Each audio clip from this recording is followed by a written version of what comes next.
Have you ever loved someone who kept pulling away the closer you got? Have you tried to understand, be patient, gentle, only for them one day to say, "I can't give you what you want"? And then they disappeared. No tears, no explanation. You sat there in the silence wondering, what did I do wrong? Should I have tried a little harder? Am I not enough? The truth is, you didn't do anything wrong. You simply loved someone who was never ready to be loved. They don't need you to chase them. They expect you to follow the usual script. Cry, beg, run after them so they can keep running away. But if you don't do that, if you choose silence, if you choose to protect your dignity, then in that moment, they're forced to face what they fear most. Not you, but themselves. In this video, I'll show you what really happens in the mind of an avoidant person when you stop chasing them. I'll show you why your calmness is the very thing they can't forget. And most importantly, I'll guide you back to your inner strength, so you'll never have to run after anyone again. Stay with me, because after your silence, a rebirth is already beginning. 1. Calmness forces them to face themselves. On a chilly afternoon in Portland, Oregon, Olivia walked slowly across the Hawthorne Bridge, hands deep in her coat pockets, as the wind from the Willamette River brushed against her. The conversation from an hour ago still echoed in her mind. He hadn't yelled, hadn't made a scene. Just one line, "I can't give you what you want." It was the kind of rejection that felt soft but ice cold. No emotion, just an invisible wall that came down. For most people, the instinct after something like that is to cling, to demand an explanation, or to ask, why? But Olivia didn't. She didn't ask for clarity. She didn't cry. She just sent one message, "Thank you for the clarity," and turned off her phone. Strangely enough, it was that silence that unsettled him more than any desperate plea could have. For avoidant people, being chased after they pull away is familiar. They run from intimacy because it means responsibility, vulnerability, and losing emotional control. But when the other person doesn't chase, as Olivia did, the silence becomes disturbingly loud. There's no one to blame anymore. Now it's just them and the questions they've avoided asking themselves. Avoidant individuals don't always know why they leave. Often they lack the words to explain the suffocating feeling when someone gets too close. They just know one thing: I need to escape. But when no one follows, when they're no longer the center of emotional chaos, everything flips inward. Olivia didn't know that her calmness had triggered a storm inside him, feelings of emptiness, shame, and even anger. Not because she did anything wrong, but because there was no one left to blame for the insecurity he'd always carried. Her silence was a mirror, forcing him to see his fear of love, of dependence, and, ultimately, of being seen. In today's world, we're taught that silence means defeat, that we must fight for love. But the truth is, not every relationship is worth fighting for. And silence doesn't always mean surrender. Sometimes silence is the highest form of self-respect, when you're strong enough not to demand, quiet enough to observe, and wise enough to let go of what won't stay. Reflection. Calmness after rejection isn't emotional numbness. It's a refined form of self-love. When you don't react, it's not because you're not hurting, it's because you know your worth doesn't depend on how someone else treats you. And in that silence you create, the avoidant one begins to hear the echoes of a soul they've always tried to ignore, their own. 2. Avoidance isn't lack of feeling, but lack of healing. Jake, 42 years old, is a former Marine living alone in the quiet suburbs of Minneapolis.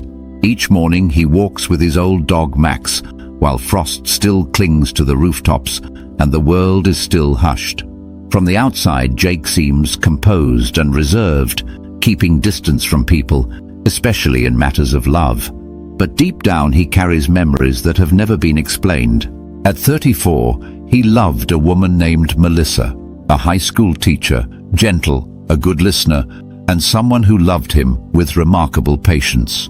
But as things got closer, the longer hugs, the talks about the future, the questions about commitment, Jake began to feel suffocated.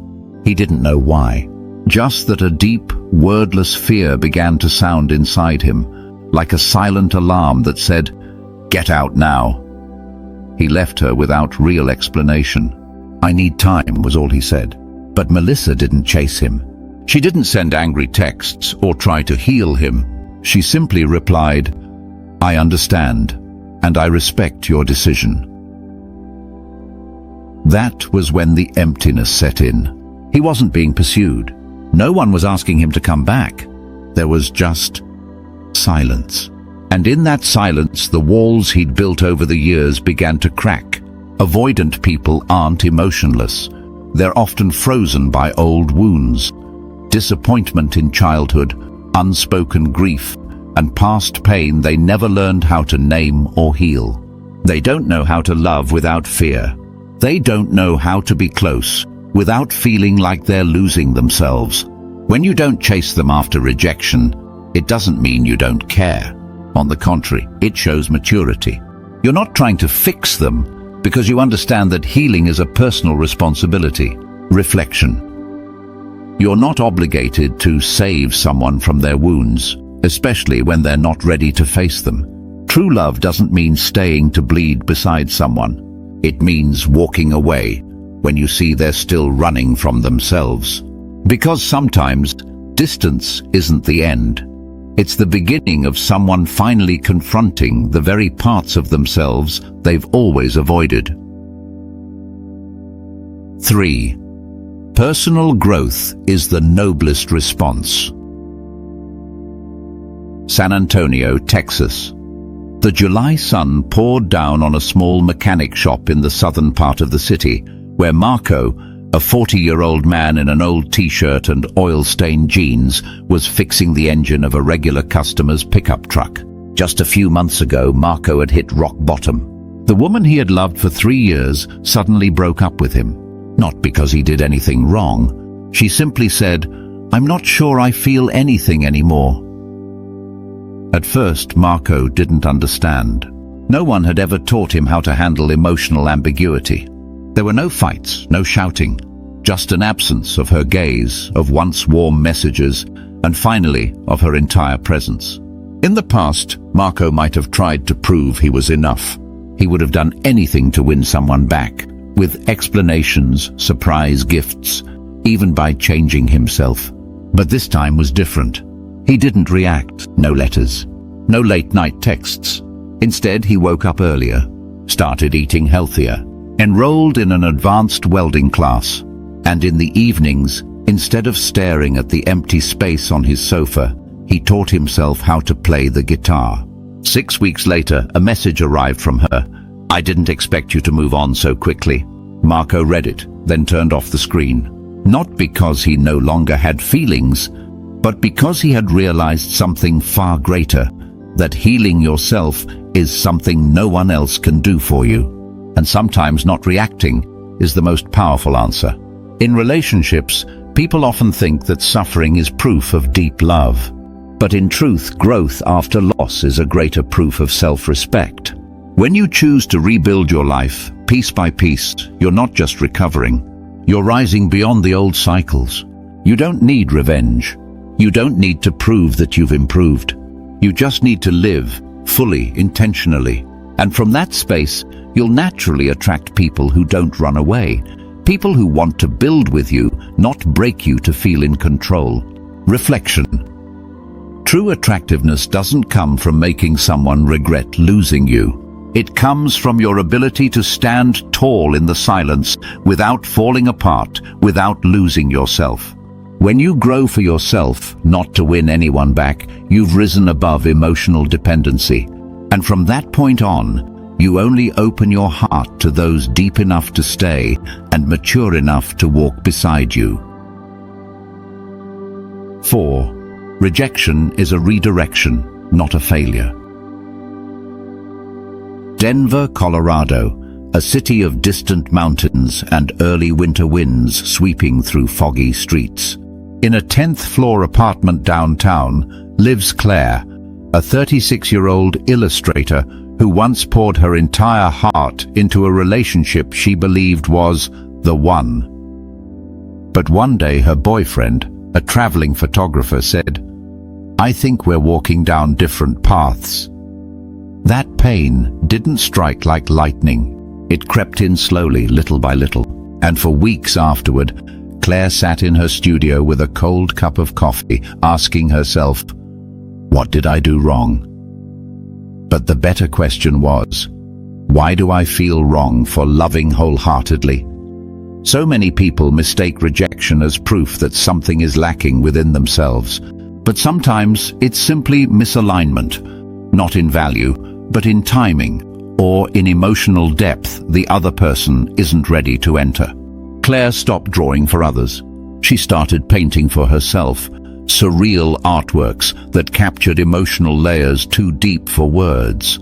At a small exhibition in Boulder a few months later, a publisher approached her. They asked her to illustrate a book about healing after heartbreak. She never went back to that man. But that rejection, which once felt like the end, opened a journey that brought her back to herself more deeply than anything before. Because sometimes love doesn't come to stay. It comes to break you open, so you can be reborn more fully than ever before. We often think loving someone means giving everything, but that only makes sense if you know how to keep a part of yourself for you. No one can fill your heart if you haven't first made it a safe home for yourself. Reflection. Rejection is not failure. It's life whispering. That person wasn't meant for you, but you are still whole, still yours. Let rejection become a redirection, not to go backward, but to go deeper into yourself. Because in the end, what you're looking for isn't just a person to love, it's a love where you don't have to shrink to be accepted. Closing. You don't need to chase anyone to be worthy of love. You don't need to prove your worth to those too shallow to truly see you. When you walk away calmly, when you choose yourself instead of clinging, you don't lose love. You become love. The right person won't leave when you're being your true self. And the one who left didn't leave because you weren't enough, but because the light you carry is something they're not yet ready to face. So keep walking, lightly, steadily. No bitterness, no regret. Because real love doesn't make you shrink. It gives you room to bloom.